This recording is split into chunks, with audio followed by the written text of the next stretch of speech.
أعوذ بالله من الشيطان الرجيم. بسم الله الرحمن الرحيم. ومن يشاقق الرسول من بعد ما تبين له الهدى ويتبع غير سبيل المؤمنين نوله ما تولى ونصله وساء مصيره. صدق الله العظيم وصدق رسوله النبي الكريم ونعم الآداب من الشاهدين والشاهدين والحمد لله رب العالمين.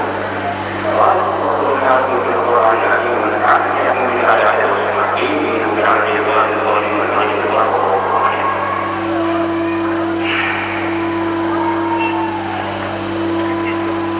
من علم يقول في عصر محمدا أجل به أجل بحمده أرسله مبشرا أرسله منجدا صلوا عليه دائما صلوا عليه السلام. اللهم صل على سيدنا مولانا محمد وسيدنا مولانا محمد ورحمة الله وبركاته.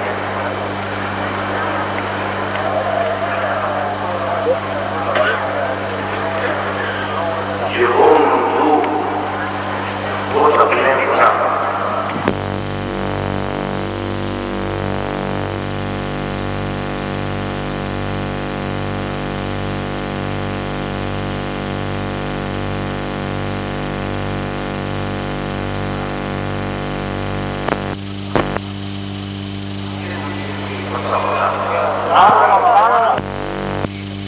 پتا ہے، مجھے ان کی حقیقت کا پتہ کیا.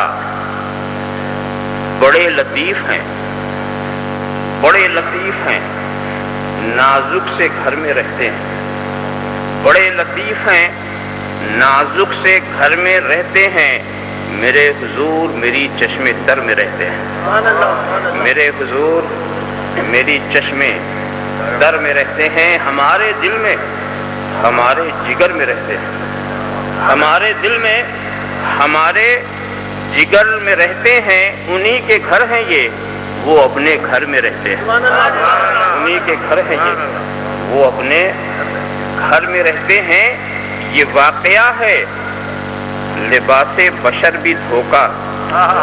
یہ واقعہ ہے، یہ واقعہ ہے لباس بشر بھی دھوکا ہے.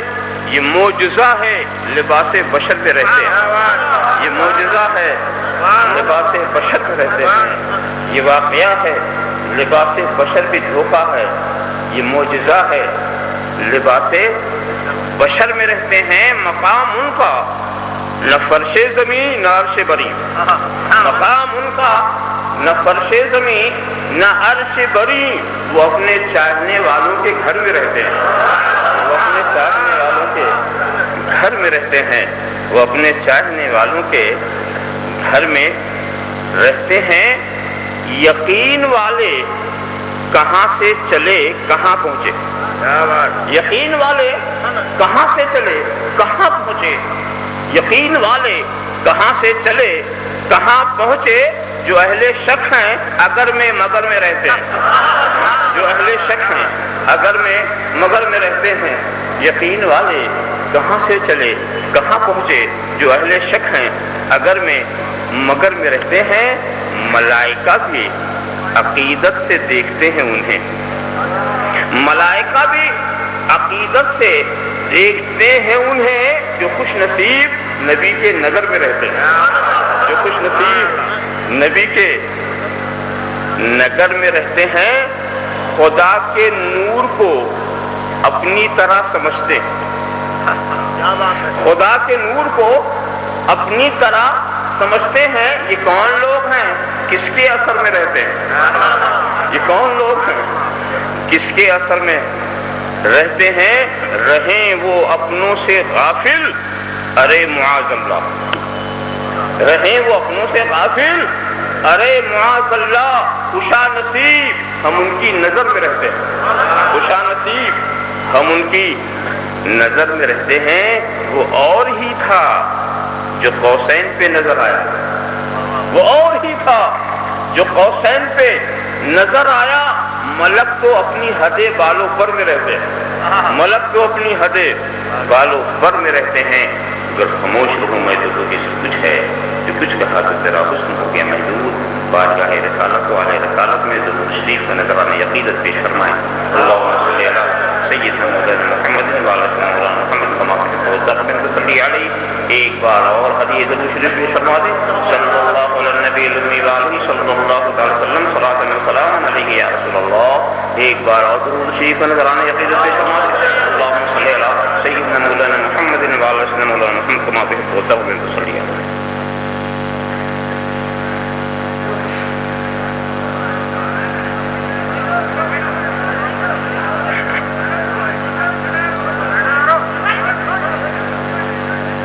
نے مخالفت کی اللہ کے رسول کی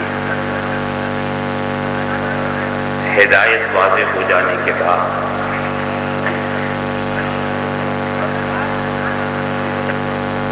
اور مسلمین کی راہ سے ہٹ کے چلا، ہم اس کو پھیر دیں گے اسی طرف جدھر وہ پھر گیا، اور ہم اسے جہنم رسید کریں گے. تو کیا ہی بری پلٹنے کی جگہ.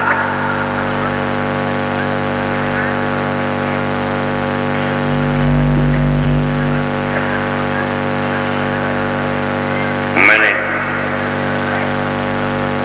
قرآن کریم کے جس ارشاد گرامی کو آج کے لیے سرنامے بیان قرار کیا ہے،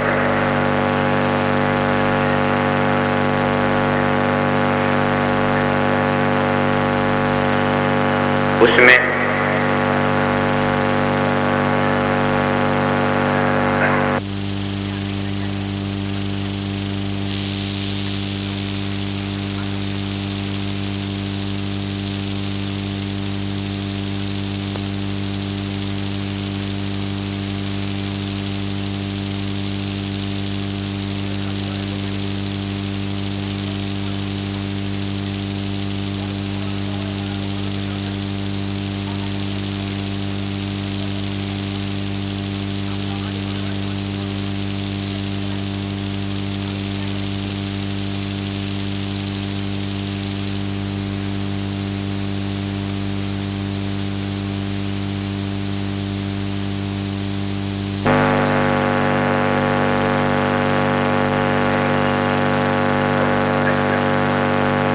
تو پھر اس کے لیے سزا کیا ہے؟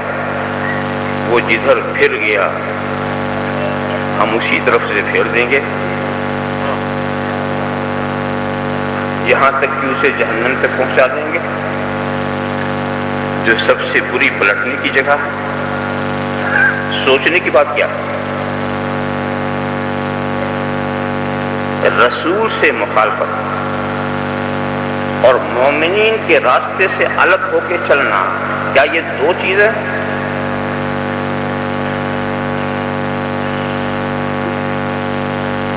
دو باتیں. رسول سے مخالفت اور مومنین کا جو راستہ ہے اس سے ہٹ کے چلنا. ان دو باتوں پر وہ نتیجہ رکھا گیا. تو کیا یہ دو چیزیں کہ رسول کی مخالفت کچھ اور ہے اور مومنین کے راستے کے خلاف چلنا یہ کچھ اور ہے؟ اور جب یہ دونوں باتیں جمع ہوں گی تو یہ نتیجہ نکلے گا. نہیں دوستو، رسول کی مخالفت یہ تو بنیادی چیز جہنم رسید ہونے کی، مگر پتہ کیسے چلے کہ ہم رسول کے مخالف ہیں؟ سبحان اللہ. کون کہے گا کہ ہم رسول کی مخالفت کر رہے ہیں؟ ہم کیسے پہچانیں؟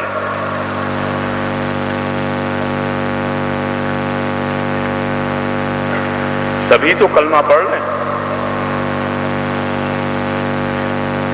سبھی کے ہاتھ میں قرآن اور حدیث کی کتابیں ہیں. کس چیز کو ہم مخالفت قرار دیں؟ اللہ کے رسول کی مخالفت ہم کس چیز کو قرار دیں؟ اور کیسے سمجھیں کہ فلاں رسول کا مخالف ہے؟ تو اس کا آسان راستہ بتایا قرآن نے کہ رسول کے مخالفوں کو دیکھنا ہے تو دیکھو کہ مومنین کے راستے سے ہٹ کے کون چل رہا ہے۔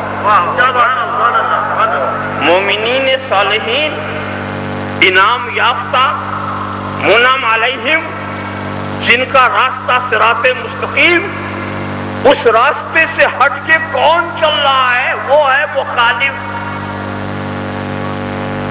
تو جب مومنین کے راستے سے ہٹ کے کون چل رہا ہے اس کو دیکھنا ہوگا تو پہلے مومنین کو سمجھو، پھر ان کا راستہ سمجھو، پھر ہٹ کے چلنے والوں کو سمجھو۔ یہ ساری چیزیں جب سمجھ میں بات آ گئی تو سمجھ میں بات آ جائے گی کہ جو مومنین کے راستے سے ہٹ کے چلے۔ یہاں پر ایک بات آ گئی ہے، موقع کی تو عرض کر رہا ہوں۔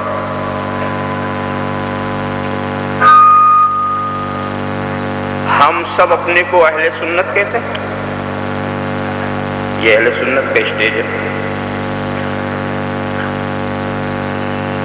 مگر کبھی آپ نے غور کیا کہ آپ اپنے کو اہل سنت کیوں کہتے ہیں؟ یہ اہل سنت میں جو لفظ سنت ہے اس کا مطلب کیا؟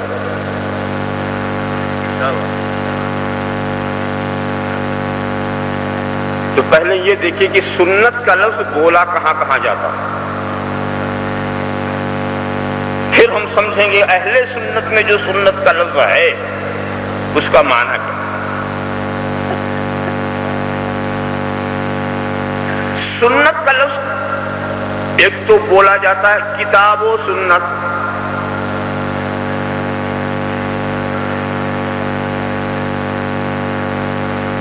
کتاب کے مقابلے میں سنت،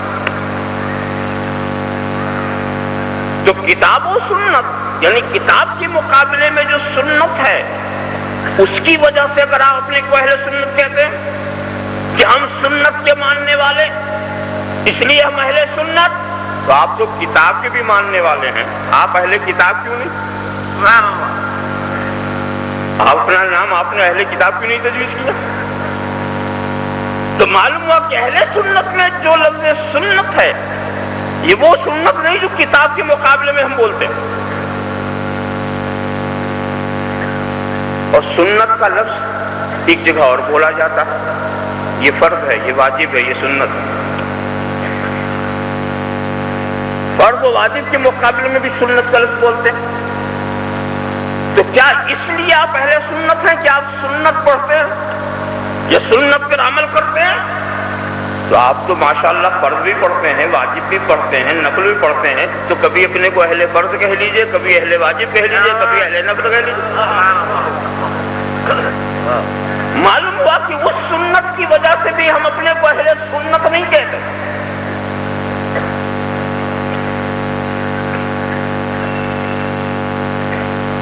اور اگر آپ یہ کہیں کہ ہم اپنے کو اہل سنت اس لیے کہتے ہیں کہ سرکار کی ہر سنت پہ ہم عمل کرتے ہیں، جتنی سرکار کی سنتیں ہیں سب پر عمل کرتے ہیں، تو آپ کو یہ تو آپ کے بس کے بعد باہر کی بات ہو گئی۔ بہت ساری چیزیں ایسی ہیں جو سرکار کی خصوصیات میں سے، خصائص میں سے، جہاں آپ کی رسائی نہیں اور نہ آپ اس پر عمل کر سکتے ہیں، اس کی وضاحت کر کے میں طوالت کی طرف نہیں لے جانا چاہتا۔ تو اب سوچنے کی بات یہ ہے کہ پھر اپنے کو اہل سنت کہنے کی بنیادی وجہ کیا؟ تو سنت کے معنی راستے کی ہیں،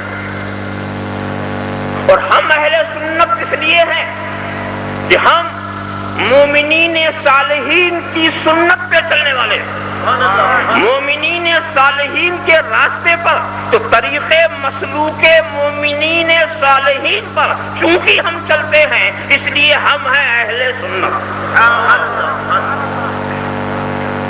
لہذا جو مومنین کے راستے سے ہٹا ہوا ہے وہ اہل سنت نہیں ہوا، وہ ہوا اہل بدعت، اور جو مومنین کے راستے پہ چل رہا ہے وہی ہے اہل سنت۔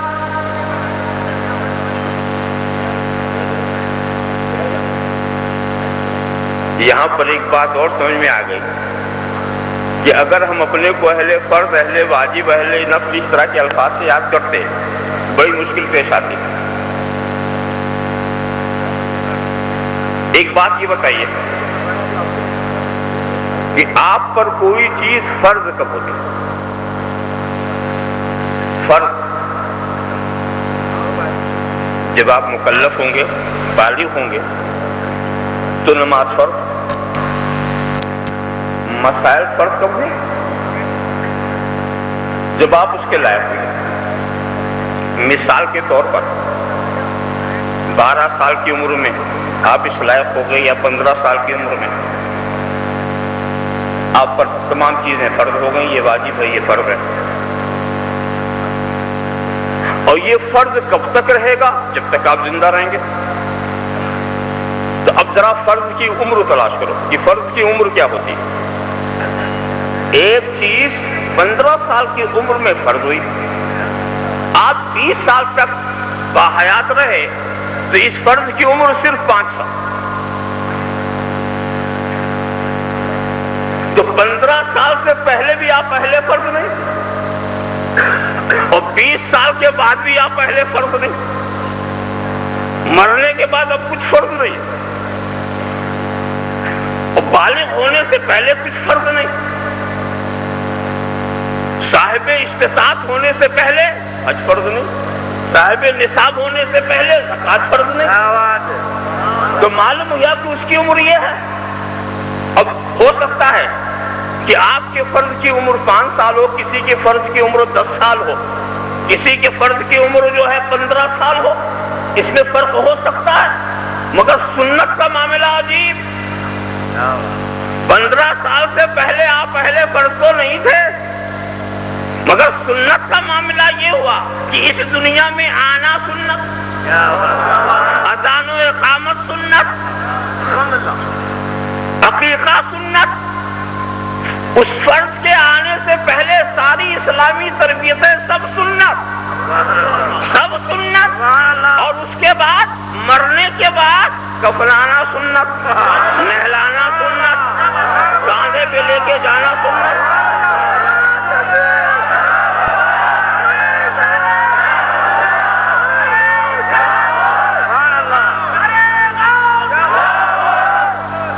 قبر میں اتارنا سنت، قبر میں رہنا سنت، حشر میں اٹھنا سنت، حشر میں پہنچنا سنت، اور اس کے بعد جنت میں بھی جانا سنت، اور جنت میں ہمیشہ رہنا سنت۔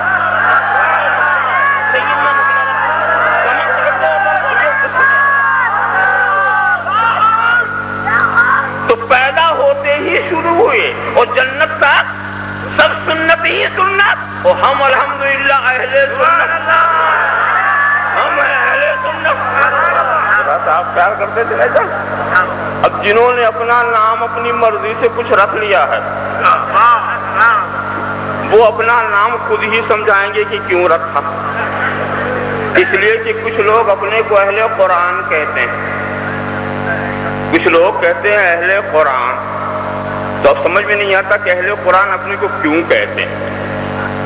یہ تو وہی سمجھیں گے کیوں کہتے ہیں۔ قرآن کو ماننے کی وجہ سے اگر کوئی اہل قرآن ہے تو ہر کلمہ پڑھنے والا مانتا، کوئی خصوصیت تو نہیں رہتی۔ اور قرآن کو سمجھنے کی وجہ سے اگر کوئی اہل قرآن بن جائے کہ نہیں صاحب ہم تو سمجھتے ہیں، پورے قرآن کو سمجھتے ہیں۔ کہا پورے قرآن کو تم سمجھتے ہو؟ تو اب مجھے یہ بتاؤ کہ تم نے قرآن کو اللہ کے رسول کے ذریعہ سمجھا یا اپنی عقل کے ذریعہ؟ قرآن کے سمجھنے کے طریقے یہ ہیں کہ عربی لغت کے ذریعہ سمجھ لیا جائے، یا رسول کی ہدایات کی روشنی میں سمجھا جائے، یا اپنی عقل کے ذریعہ سمجھا جائے۔ تو اگر تم نے قرآن کو عقل کے تابع کیا، عقل سے سمجھا، تو تم قرآن والے کہاں رہے؟ تم تو اپنے عقل پر ایمان لا رہے ہو، تم اپنی عقل پر ایمان لا رہے ہو، اور اس کا اگر تم نے قرآن کو لغت کے ذریعہ سمجھا، اور دوستو قرآن کو نہ کوئی لغت کے ذریعہ سمجھ سکتا ہے نہ اپنی عقل کے ذریعہ سمجھ سکتا ہے۔ یہ تو دعویٰ حضرت جبریل سے بھی نہ ہو سکا کہ ہم پورا قرآن سمجھتے ہیں۔ یہ تو دعویٰ حضرت جبرائیل سے بھی نہ ہو سکا کہ ہم پورا قرآن سمجھتے ہیں۔ وہ واقعہ کیا بار بار آپ نے نہیں سنا؟ بار بار آپ نے نہیں سنا کہ حضرت جبریل کاف ہا یا عین صاد جب لے کر کے آتے ہیں اور نبی سے کہتے ہیں کاف، تو سرکار کہتے ہیں عالم تو میں نے جان لیا، ہا عالم تو میں نے جان لیا، یا عالم تو میں نے جان لیا، عین علم تو میں نے جان لیا، صاد علم تو میں نے جان لیا۔ سرکار ایک ایک لفظ پر ہی کریں میں نے سمجھ لیا، میں نے سمجھ لیا۔ اور حضرت جبریل عرض کر رہے ہیں میں نے تو نہیں سمجھا، میں نے تو نہیں سمجھا۔ اب راز معلوم ہو گیا کہ یہ حروف کیوں بھیجے گئے، تاکہ دنیا سمجھ لے کہ حضرت جبریل پہنچانے آتے ہیں، پڑھانے نہیں آتے۔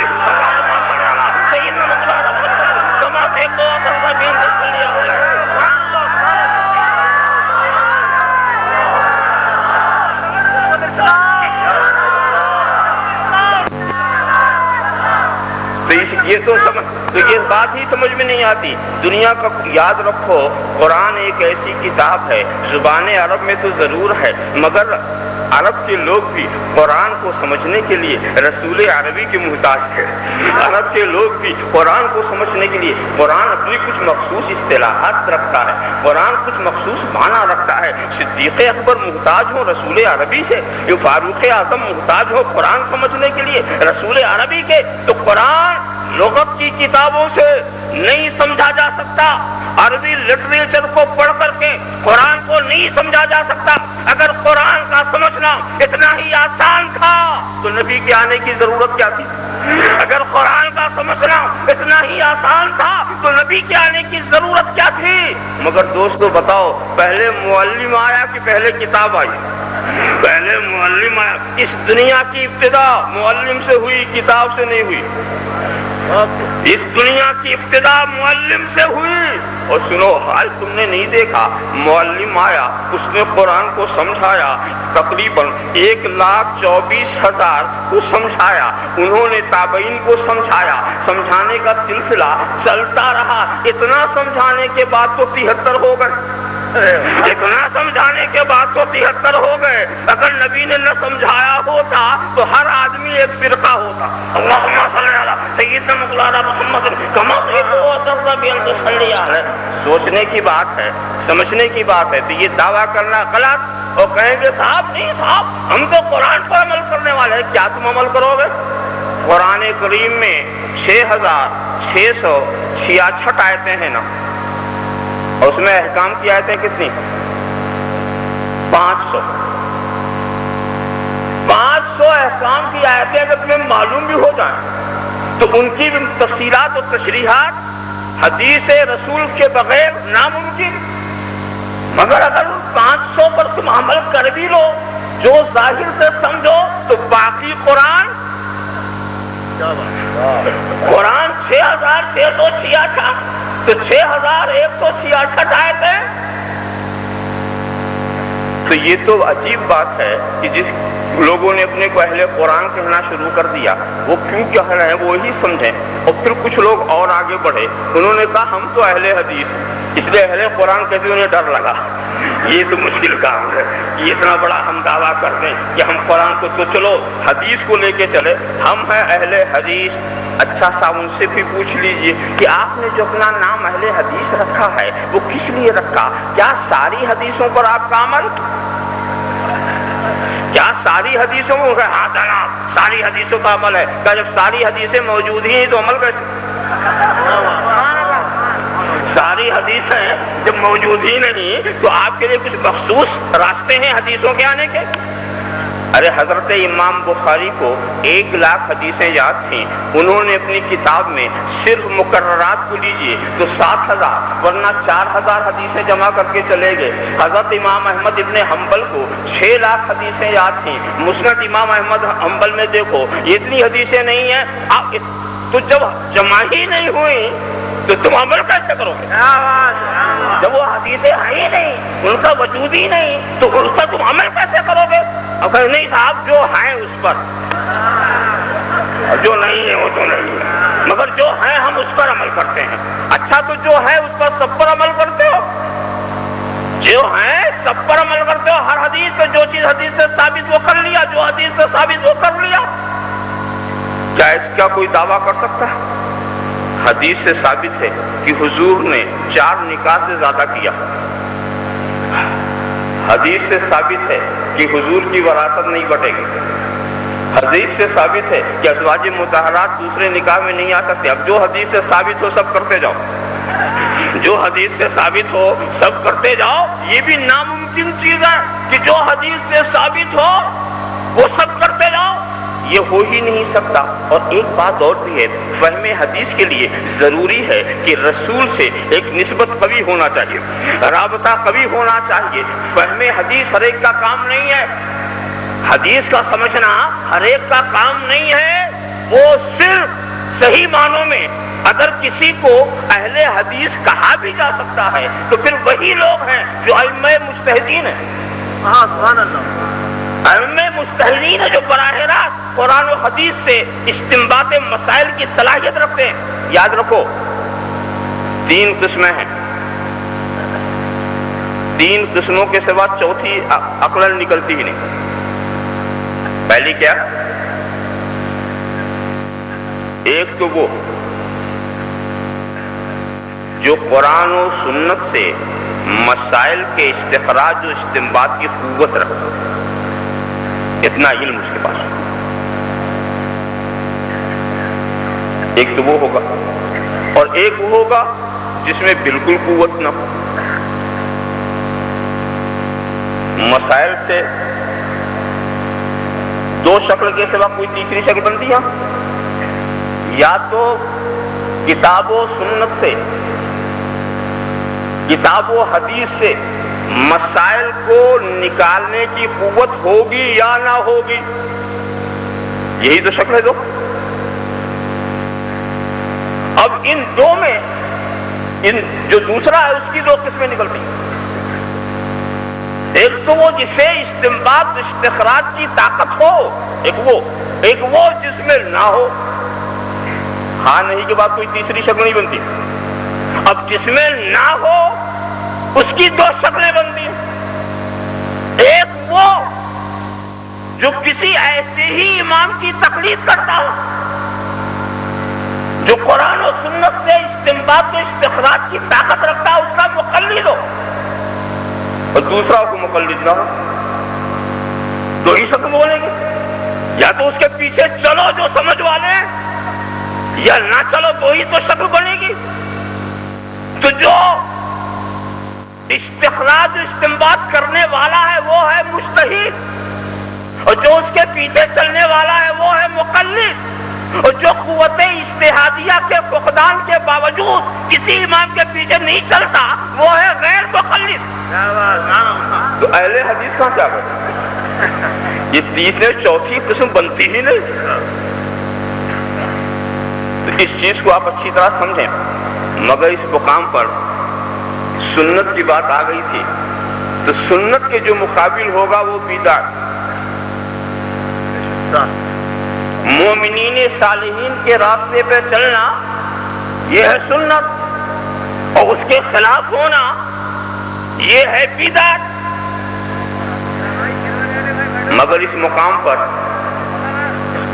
ایک حدیث لوگ پیش کر دیتے ہیں, اور میں چاہتا ہوں کہ اس کے تعلق سے بھی میں کچھ باتیں عرض کروں. کل بدعت ضلالہ, ہر بدعت گمراہی ہے. دیکھیے جناب, اب اس کے بعد یہ حدیث جو ہے ہر سائز کے لوگوں کو یاد ہے, چاہے اس کا قد کیسا بھی ہو, مگر یہ یاد ہے. پہلا سبق شاید یہی ہے کہ ہر بدعت گمراہی ہے.